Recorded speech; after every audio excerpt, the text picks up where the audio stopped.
Good morning guys, welcome to my another daily blog. রাইতে একটা খুব সুন্দর ঘুম হয়েছে, তাই সকাল সকাল উইটা ফ্রেশ লাগতেছে, খুব ভালো লাগতেছে। সকালবেলা ঘুম থেকে উঠতে প্রথম কাজ হইলো দাঁতটি আগে পরিষ্কার করা। দাঁত থাকতে দাঁতের মর্যাদা দিতে হয়।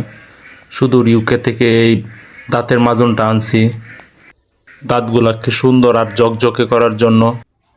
দাড়ি মুষ্টিও দেখতেছি অনেক বড় বড় হয়ে গেছে, তাই দাড়ি মুষ্টি কাটার লাগে আমাদের গ্রামের জেন্টস পার্লারে চলে গেলাম সুন্দর করে দাড়িটি কাটার জন্য।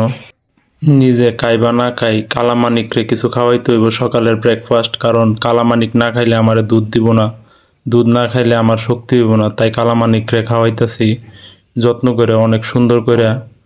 এদিকে দেখতেছি কালামানিকের বাচ্চা দুধ খাইয়া লাগছে। এই সর সর সর, তুই দুধ খাইস না, তুই খাইলে আমি খামু কি?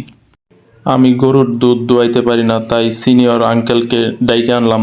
তিনি অনেক অভিজ্ঞ, সুন্দর করে দুধ দোয়াইতে পারে। গরু থেকে দুধ নেওয়া এটা একটা শিল্প, এই শিল্প সবাই পারে না। আঙ্কেলকে অসংখ্য ধন্যবাদ। এইদিকে কাবাবগুলো সুন্দর করে ফ্রাই হয়েছে কিনা এটা ভালো করে দেখতেছি। সবাইকে ধন্যবাদ ওয়াচিং মাই ব্লগ।